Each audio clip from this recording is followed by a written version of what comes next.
Queen Camilla gave a quiet order, one she thought no one would question. She told her security to remove a royal guard mid-ceremony. No warning, no explanation, no resistance. But what the guard did in response didn't just stop the room. It rewrote the chain of command. Because this wasn't just a soldier. This was a man placed there by the late Queen herself, armed with a protocol no one had dared invoke. And by the time the king interrupted, it wasn't the guard who was removed. Now, before we show you exactly what happened that night, make sure you're subscribed to Guard Focus. Drop a comment below telling us where you're watching from, and stick around, because what happened next left even the Queen's own security speechless. The chandeliers above Lancaster House gleamed like frozen stars, scattering light across marble floors that had carried the weight of centuries. Tonight, those corridors weren't just ceremonial, they were political ground zero. Britain and France had gathered for a cultural accord reception that would test whether 3 years of delicate negotiations could hold. Cameras were already angled, press corralled into the antechamber, and ministers rehearsed their smiles like lines from a script. And at the heart of it, one figure stood still. Sergeant Thomas Ward, Coldstream Guards stationed at the central archway. 6 feet of scarlet precision, rifle at the slope across his chest. Tall black bearskin, rising above eyes that never moved. His presence was as deliberate as it was unusual. Guards weren't meant to be indoors during receptions, but Ward had been posted there by sealed morning orders, a detail so curious that even seasoned officials whispered about it as they passed. Halfway down the staircase, Queen Camilla caught sight of him. The red tunic, the gleaming crossbelt, the unmistakable silhouette framed in her line of sight. She didn't slow her step, didn't break the public smile, but her voice dropped to a quiet command meant for one set of ears only. "Have him removed." Her security chief's earpiece crackled. "Acknowledged."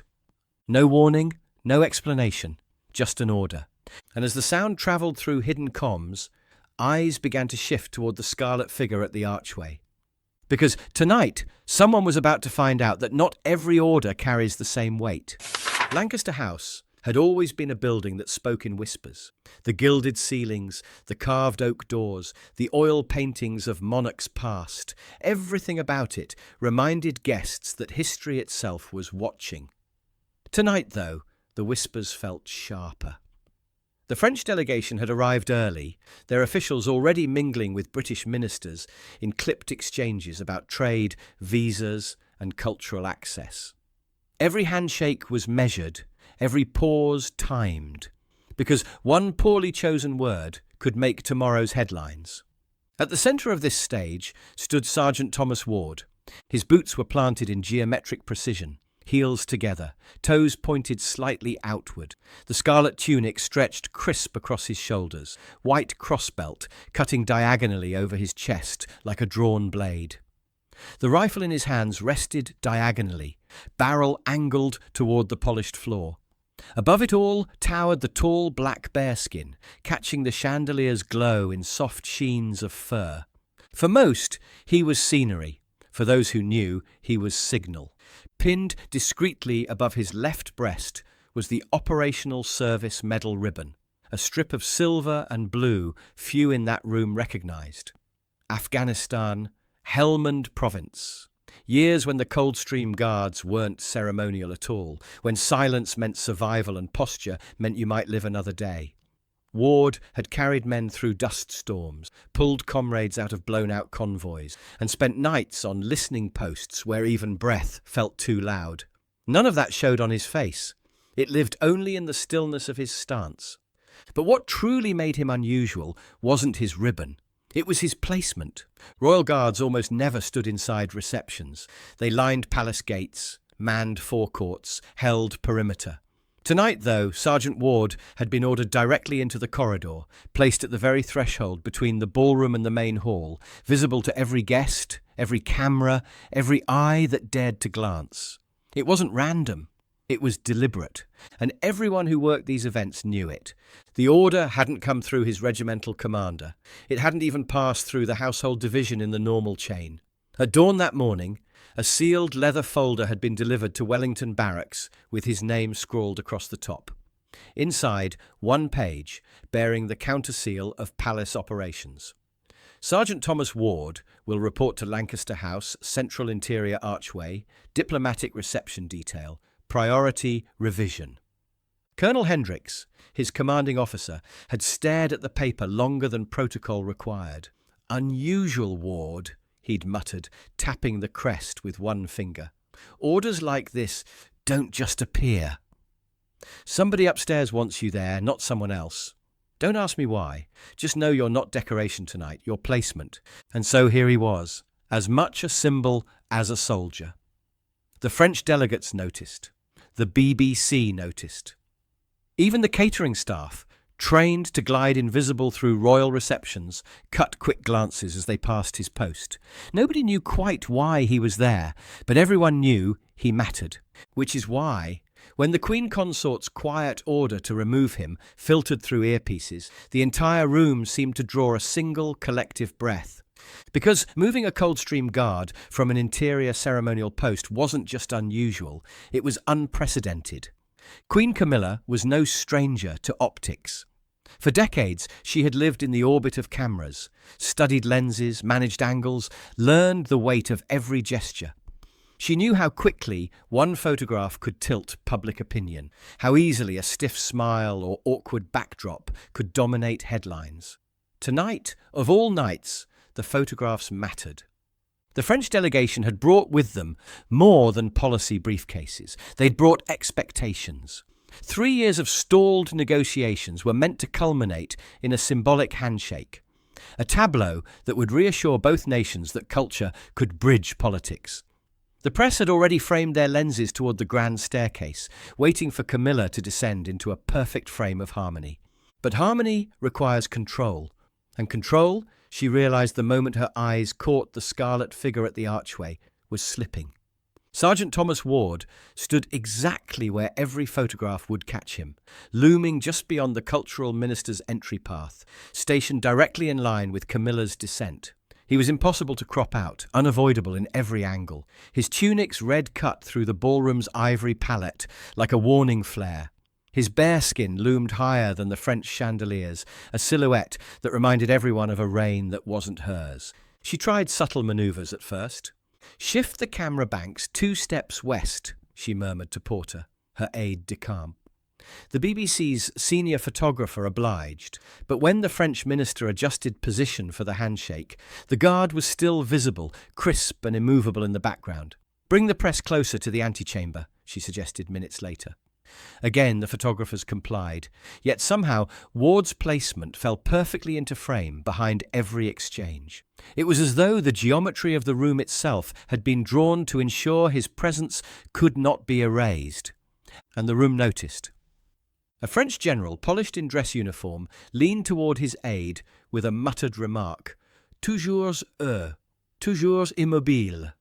Always them, always unmoving. The aide nodded, eyes flicking toward Ward with something like respect.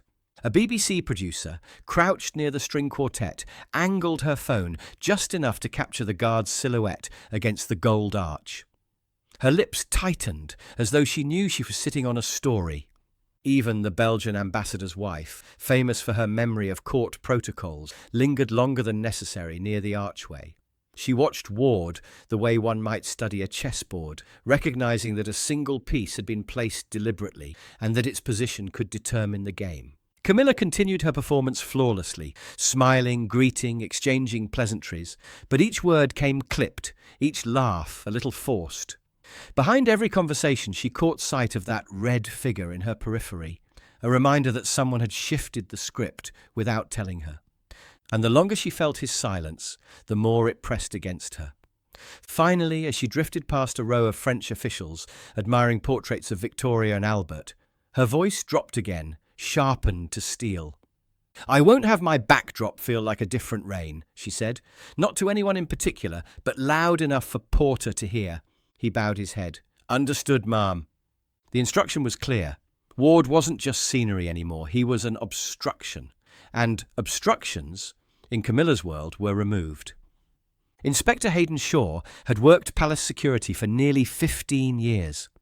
He'd seen prime ministers lose their tempers, foreign dignitaries collapse from heat, and more than one royal family member demand the impossible.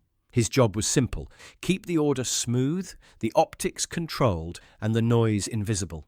But the instruction he'd just received through his earpiece was anything but simple. Reposition the interior Coldstream placement, Porter's voice murmured in his ear, wrapped in that tone that carried Camilla's authority without ever naming her directly. Direct request. Shaw didn't stop walking. He didn't frown. He just blinked once, slow, then adjusted the cuff of his sleeve like any officer might. To the untrained eye, nothing changed. But beneath the polished exterior, he felt the weight of what had just landed in his lap. Coldstream Guards weren't props. They weren't moved like furniture, especially not indoors, where their very presence was rare. But orders were orders, and Shaw had been tasked with carrying them out.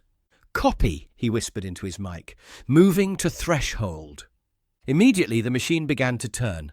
Two plainclothes officers, both embedded as reception staff, drifted away from their posts. One straightened a floral arrangement by the corridor.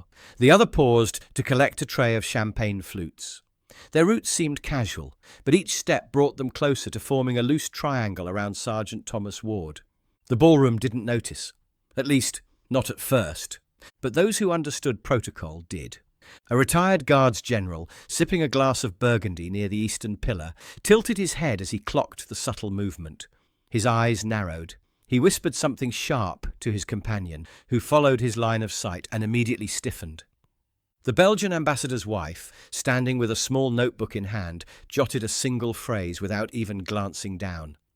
She had seen this choreography before, the kind of slow encirclement that meant security was about to bend rules. It didn't usually touch. Even the French security chief, Dubois, stopped his conversation mid-sentence. His eyes followed the shifting formation. His hand brushed his jacket, where his own earpiece lay dormant, unused in this moment, but ready if needed. Through it all, Sergeant Ward didn't move. Not a blink, not a step, not even the subtle adjustment of a rifle strap. His eyes stayed fixed straight ahead, posture perfect, as though unaware that three men were slowly forming around him. But Shaw knew better. These guards weren't statues, they saw everything, even through stillness. Ward's peripheral vision had already measured distance, timing, and intent. Shaw could feel it. The inspector approached last, slow and calm, hands visible at his sides. He stopped just shy of Ward's post, careful not to break ceremonial distance. From the outside, it looked like nothing more than a guest, pausing to admire the grandeur of the corridor. Yet, under the chandelier's glow, something taut had settled into the air. Comms flickered in Shaw's ear. "Left flank ready. Right clear." "On your word." Shaw drew a slow breath, eyes flicking once at the scarlet figure before him. He lowered his voice so that only the microphone would catch it. "Stand by.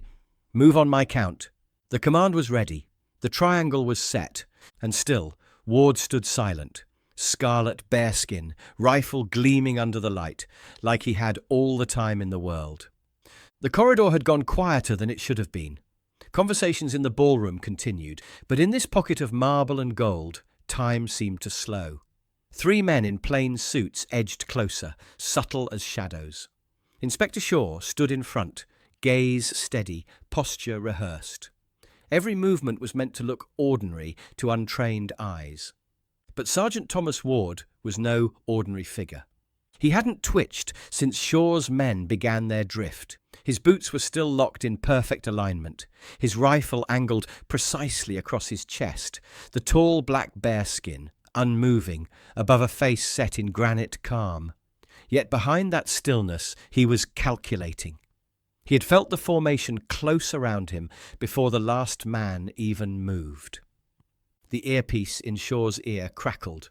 "Ready. Standing by." All it would take was Shaw's word. One breath, one nod, and the Coldstream Guard would be escorted out of the reception like a misplaced ornament. But before the inspector could speak, Ward moved. Not much, just his left hand sliding slowly into the fold of his scarlet tunic. The movement was deliberate, precise, so restrained that the two flankers barely noticed. But Shaw saw it. His eyes tightened, registering the detail. Ward withdrew a flat leather case. Small, square, worn at the edges. He held it in his palm with the same steadiness he'd once used to steady a rifle sight. Then, with a quiet flick, he opened it just enough for Shaw to see. The embossing caught the light. Gold, deep, old, centered on the leather, the unmistakable raised crest of Queen Elizabeth II. Ward's voice followed, low and even. He didn't need to raise it. Silence carried it further than volume ever could. Per Standing Directive 7-A, this post remains manned unless relieved by sovereign order. 9 words. Nothing more. But they hit harder than any shout could have. Shaw inhaled sharply through his nose. His flankers blinked, faltered half a step. The words, the crest, the seal, they weren't ceremonial. They weren't decoration. They were authority, carved into palace protocol during the late Queen's final months. Orders like that weren't temporary. They weren't optional. They lived on until explicitly struck down by a reigning sovereign. Ward didn't elaborate. He didn't look at Shaw. He simply held the case at 45 degrees, enough for the inspector to see the secondary mark inside. A blue counter seal from Palace Operations, dated 6 months before Elizabeth's death. It was real. It was binding. And in that moment, Shaw understood the trap. Camilla's order had weight, but this was stone. He tapped his mic once. Hold, stand down. Verification confirmed. The flankers eased back with silent precision, returning to their cover roles. No words exchanged. No questions asked. Ward slid the leather case back into his tunic, every motion ceremonial, exact. Then his hands returned to his rifle. His eyes remained forward. His body turned to stone once more, not defiant, not arrogant, just immovable. With a single sentence and a piece of leather, he had stopped the room cold. And for the first time that evening, Inspector Shaw realized this wasn't just about optics anymore. This was about power. The silence around the archway didn't last long. In palaces, silence was dangerous. It meant something had happened, something irregular, something that protocol could not immediately smooth away. Inspector Shaw had lowered his hand from his comms, but his jaw stayed tight. He wasn't a man who second-guessed easily, yet he could feel the weight of his choice pressing against him. He had obeyed the rules as written, but the Queen Consort's order still hung in the air like an unspent cartridge. And now others were moving in. From the antechamber came Sir Geoffrey Morrison, Deputy Master of the Household. A tall, precise man in black tails and a silver waistcoat.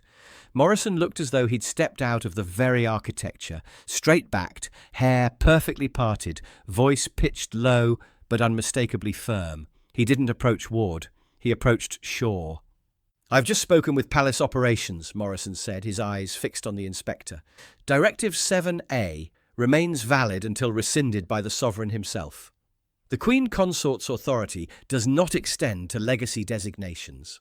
Shaw kept his face neutral, but his stomach dropped. That single phrase, "does not extend," was a minefield. Foreign diplomats were already in the corridor.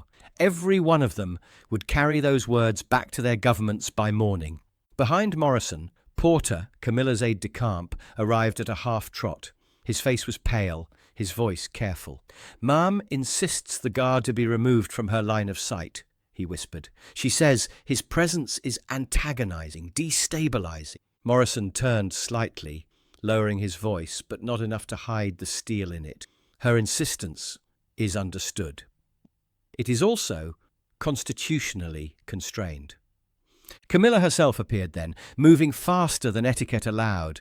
Her ivory gown swayed like a cut sail, and her expression was sharper than diamonds. She closed the distance with clipped steps, ignoring the ministers who tried to draw her back into polite conversation. "Why is he still here?" she demanded. Her voice wasn't raised, but it sliced through the hush.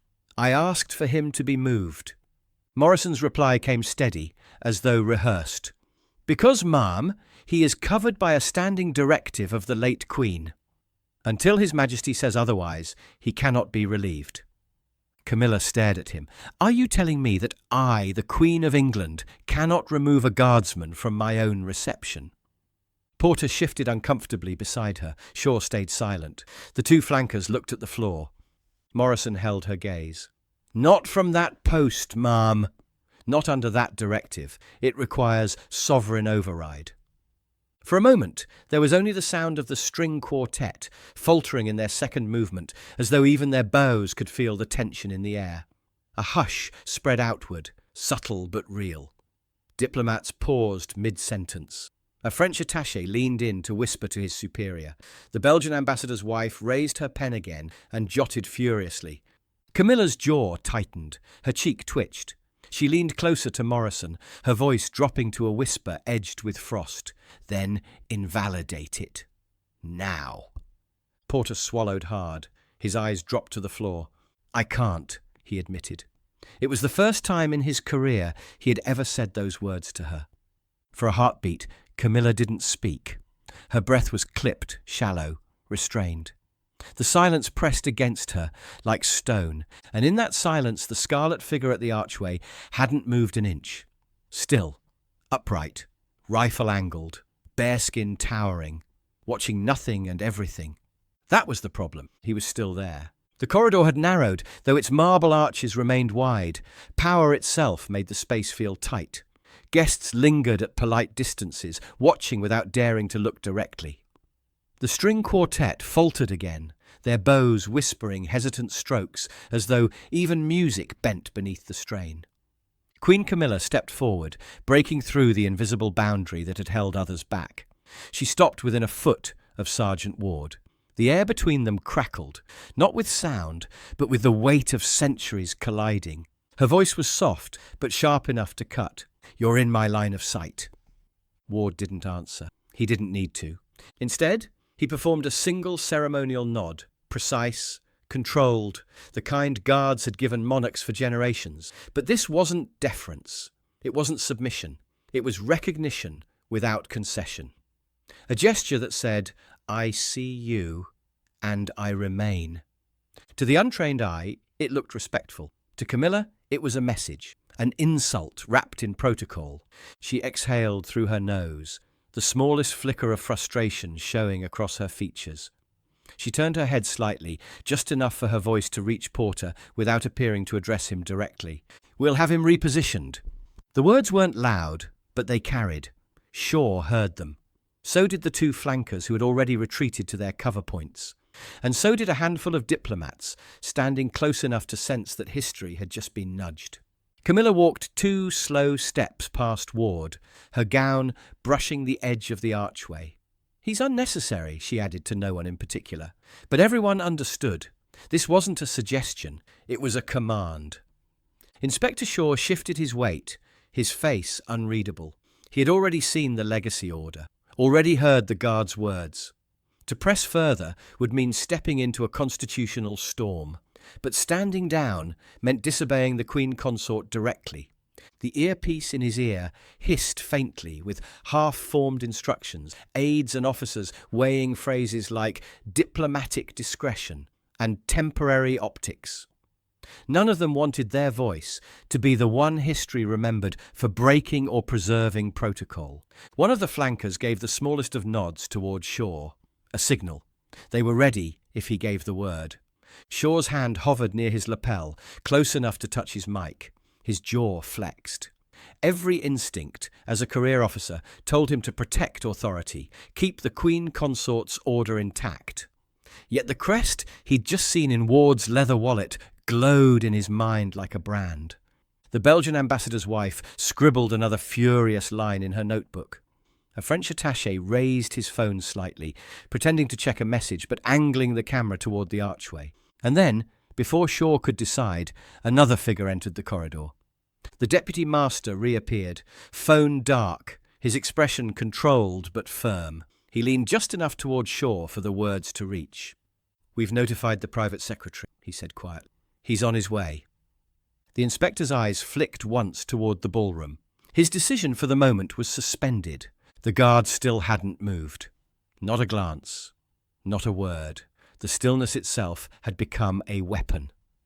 And every second it lasted, the room braced for the arrival of the only person who could end the stalemate. The shift in the room came before anyone saw him. It began as a hush, rippling outward like the first stir of wind before a storm. Conversations died mid-sentence. Glasses paused midway to lips. Even the quartet faltered into silence, as though instinct itself had warned them. The centre of gravity had entered the corridor. King Charles III didn't arrive with fanfare. No trumpets, no announcements, no staff heralding his presence. He simply stepped in from the southern corridor, flanked only by a senior equerry and a private secretary a pace behind. His shoes made no more sound than a whisper on the marble floor, yet every eye turned toward him. Camilla stiffened, her arms folded, lips drawn tight. Porter, her aide, straightened but kept his gaze fixed low. Shaw and his flankers immediately adjusted their stance, shoulders square, as though presence alone demanded alignment. Charles didn't stop for anyone. He didn't acknowledge the envoys, the ministers, the aides, who all tried to mask their unease. He walked with deliberate calm until he reached the archway, 2 feet from Sergeant Thomas Ward. For a long moment, the king said nothing. His eyes scanned the scarlet figure before him, the tunic, the rifle at slope, the tall black bearskin. And behind it all, the man he remembered, one of those guards who had once carried reports from Helmond, who had stood silent at his mother's side during her final public engagements. His gaze softened only a fraction, but the meaning was clear. Then Charles spoke, voice low, steady, carrying further than volume ever could. "He was placed here because I asked him to." The words landed like granite, unadorned, undeniable. Ward didn't move, he didn't even blink. The silence between them was its own acknowledgement. Camilla broke it first. Her voice was tight, sharpened by disbelief. "He's antagonizing me. He's destabilizing the optics. I asked for him to be removed because he's deliberately invoking—" Charles lifted a hand, not sharply, just enough. The gesture alone silenced her. "He is fulfilling an order," the king said evenly. "Mine." The corridor felt colder. Not from anger, not from confrontation, but from finality. There was no appeal above this voice, no clause higher than this authority. Shaw's hand dropped from his lapel.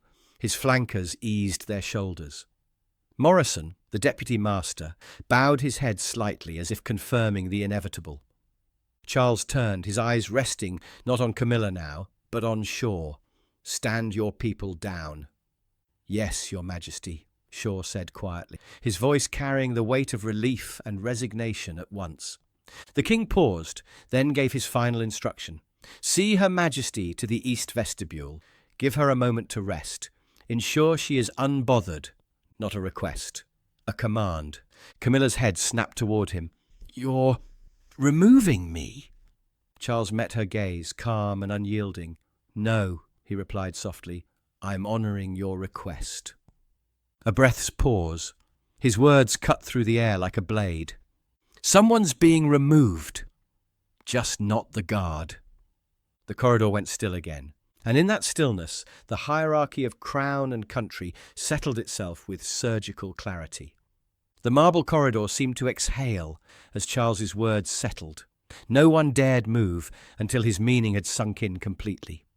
And when it did, it wasn't Sergeant Ward who stirred. It was the Queen Consort. Camilla's lips parted, as if she might protest, but nothing emerged. She looked around and saw the eyes, ministers, diplomats, staff, none of them meeting hers. Silence in a palace can speak louder than any roar. 2 members of her security detail stepped forward, their movements gentle, respectful, not forceful, not rushed, just there, as though guiding her to a quieter corner for her own dignity. Porter followed at a distance, his head bowed slightly, unwilling to look her in the eye. Camilla drew a slow breath, squared her shoulders, and allowed herself to be escorted toward the east vestibule. The sweep of her gown trailed like a closing curtain. She wasn't disgraced, she wasn't scolded, but she had been decisively removed from her own confrontation. The ballroom, sensing the shift, picked up its rhythm again. The quartet found their strings, their music flowing softer than before. Conversations resumed in measured tones, like voices in a church after a long silence. Waitstaff glided past with trays of champagne, relief flickering faintly in their eyes. The diplomats whispered among themselves. A French attaché leaned to his superior. C'est la hiérarchie. Claire. The hierarchy is clear. A Belgian envoy murmured something about precedent, already rehearsing how it might appear in tomorrow's report. And still at the centre of it all, Sergeant Thomas Ward hadn't moved. He stood exactly as he had since the evening began, boots locked, rifle at slope, tall black bearskin unmoving. He didn't glance toward the vestibule, didn't betray satisfaction, didn't shift so much as a fingertip. His silence was his armour, his stillness his message. The king lingered only a moment longer, his presence a steady anchor against the current swirling around him. As he turned back toward the ballroom, he passed within 2 feet of Ward. "Carry on, Sergeant," he said softly, and Ward did. No words, no nod, no movement, save the breath that kept him alive. He carried on, because that was all that was ever required of him. The reception continued. Glasses clinked, strings sang, the press quietly recalibrated their angles. But those who had witnessed the exchange would not forget it. A queen had given an order, a guard had not moved, and it was the king who made clear whose authority endured. The corridor returned to motion, but beneath it lay a new stillness, one born not of ceremony but of clarity. The balance had been set. Sergeant Thomas Ward remained where he had been placed, a scarlet figure at the archway, rifle gleaming under chandelier light, tall black bearskin, towering like a shadow from another age. He didn't look to the left or right, didn't follow the eyes that flicked toward him in passing. His silence was total, his bearing absolute. A French dignitary slowed as he passed, leaning toward his aide. "That," he whispered in accented English, "is how institutions endure." The aide nodded, gaze fixed on Ward's stillness. From across the hall, a senior civil servant murmured to his colleague, "That's Coldstream discipline. They don't flinch. That's why they're trusted with coronations and funerals." The words faded into the low hum of resumed conversation. Music filled the gaps, the air steadied, and yet, at the very centre of it all, the scarlet figure never moved. He didn't need to. His presence alone had redrawn the lines of power in that room. Because sometimes the greatest authority isn't loud. It doesn't shout or threaten. It simply stands where it was ordered until the world bends around it. Ward didn't say another word that night. He didn't need to. The king had spoken. The guard had endured. The Queen had been escorted away, and Lancaster House carried on as if nothing had happened, though everyone present knew it had. Do you think Queen Camilla overstepped her authority by trying to have a royal guard removed during a live ceremonial event? Should legacy directives like Standing Order 7-A still carry weight after the monarch who wrote them has passed? And if you were in the king's place, what decision would you have made in that moment? Drop your answers in the comments below. We read every single one. And if this story gripped you, make sure to hit like, subscribe and tap the bell so you never miss a Royal Guard story here on Guard Focus. Share this video with someone who still thinks ceremony is just theatre. Another confrontation is already waiting for you on screen. Click it now. And we'll see you tomorrow, same time, same place, with a brand new story.